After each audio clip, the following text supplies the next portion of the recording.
peux aller voir ici au niveau du gestionnaire des périphériques. Je vais brancher mon module USB série. Il apparaît comme le port 4, ça va. Donc je n'ai pas besoin de modifier mon environnement. Sinon, ok, je vais agrandir ça. Donc si mon port n'est pas le bon, il faut aller modifier dans C, dans expressif, dans SMIN, on a dans le projet. Dans le projet, on va aller modifier le numéro du port de communication, comme 4. Ici. Pour Windows. Ok, je n'ai pas besoin, c'est la même chose, tout est correct, c'est bon pour tous les projets. Sinon, on peut toujours modifier là, pour chacun des projets, le makefile de chacun des projets. Donc maintenant, je vais au serveur GPIO. Donc ici, je vais aller voir qu'est-ce que c'est comme projet. On va regarder ça. C'est le serveur UDP. Je vais agrandir un peu. OK. Donc on utilise encore une fois la broche 2 qu'on appelle GPIO2. Ici, c'est la définition entre les guillemets du nom du point d'accès. Donc dans le laboratoire, c'est Jean TSO ou TSO Jean, quelque chose comme ça. Et puis ici, dans mon cas, moi c'est R dans la maison. Mon point d'accès Wi-Fi, j'ai appelé R, puis ici, j'ai pas de password. Dans votre cas, le password, ça va être fonction de travail en minuscule. Donc, il faut modifier ça. Ensuite, il y a le port ici. Donc, vous pouvez modifier le port également, mais moi, je l'ai mis à 1, 2, 3, 4, 5 pour que ce soit facile de se souvenir.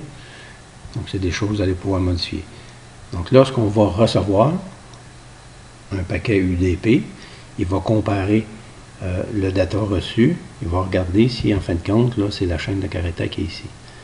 GPIO2 underscore low. Si c'est ça, il va mettre la broche GPIO2 à 0 V. Puis ici, si c'est high, il va mettre la broche à niveau élevé. Donc, dans notre cas, c'est l'alimentation 3.3 V. Il va retourner un petit message là, à celui qui nous a envoyé le message. Donc, une fois que c'est connecté, il va afficher sur le port série du module ESP8266, il va transmettre ça. Donc, s'il est raccordé au module USB série, à ce moment-là, ça va être transmis au PC. Donc, au début, à l'initialisation, on définit que la broche GPIO2, c'est une sortie. On démarre le programme de communication série dans la puce et puis on démarre la station Wi-Fi. Puis il va attendre qu'elle soit connectée. Une fois que c'est connecté, mais le message s'affiche et ensuite de ça, si on reçoit quelque chose, eh bien, il va changer le niveau des broches. Si vous faites des changements, à ce moment-là, il faut les sauver obligatoirement. Donc maintenant, si je m'en viens, je clique sur le répertoire encore une fois, Shift, bouton sur les droites, ouvrir une fenêtre de commande ici. Après un certain temps, où elle est en bas là. OK, vous voyez, je suis dans mon répertoire. Donc, je vais m'assurer que je suis en mode programmation au niveau du module. Donc, bouton Reset, programmation. On lâche Reset, on lâche la programmation. On fait Make, espace, Flash.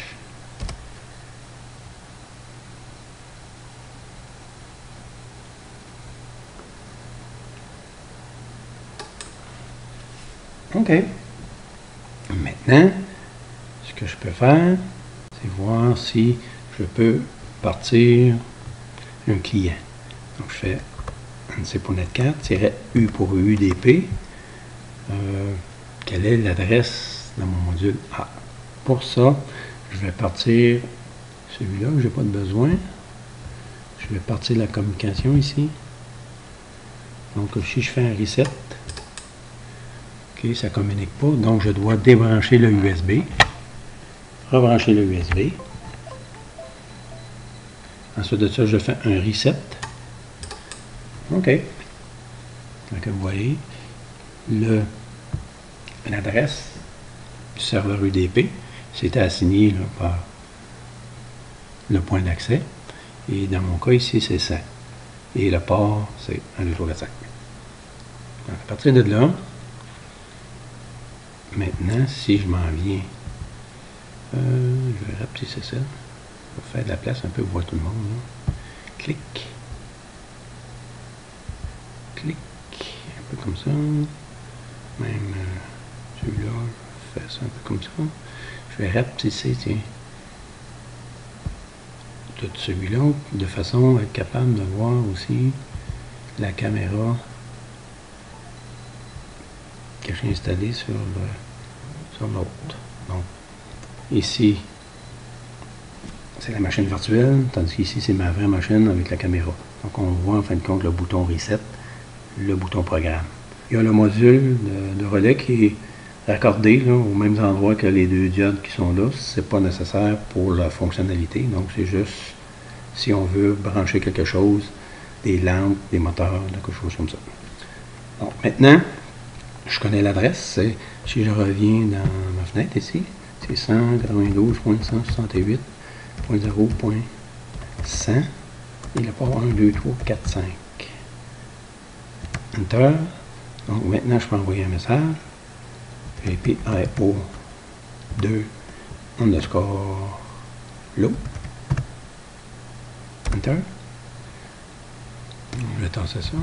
Donc le message a été reçu. Vous voyez ici, le message a été reçu. L'eau, ça n'a pas changé quelque chose. Donc, en mettant un niveau bas ici, le courant passe à travers la résistance et la diode.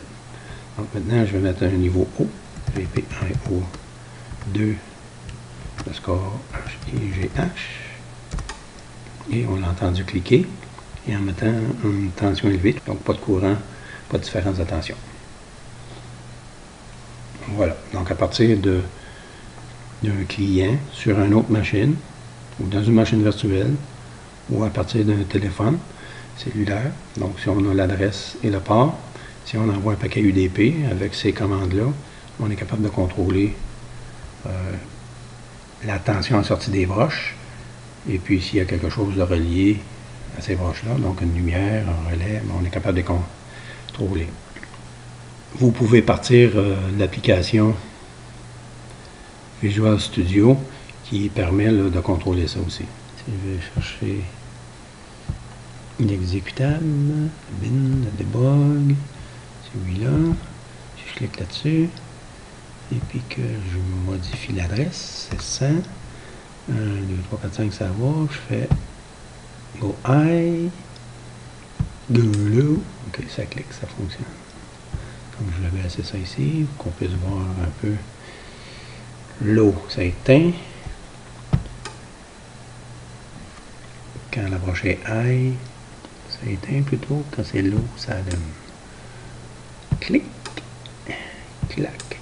On voit les messages aussi qui sont reçus par la communication. OK. La petite application C# est capable de communiquer aussi. Donc, si je débranche le port, comme ici, en fin de compte, là, goodbye, est-ce que ça fonctionne encore? Oui. Ça fonctionne par Wi-Fi. OK, même chose si je prends une ligne de commande. Donc, si je m'en viens sur commande, on peut rapetisser ça un peu. OK, je pars un serveur de 4. Non, pas un serveur, un client. U 192.168.0.100 qui se trouve être le serveur, qui se trouve être le serveur de la puce ici. OK. Donc, port 1, 2, 3, 4, 5. Enter. Fait que là, c'est GPIO 2, score. Donc, on va mettre ça I, H-I-G-H. Voilà. Donc, mon client aussi fonctionne ici. Dans l'eau, soit là, soit là. Tout le monde se parle. Le PC, bien sûr, si on regarde ici, il est connecté à R. OK? Il fallait que ce soit connecté. Donc ça, c'est une application qui tourne sur le PC, ça aussi.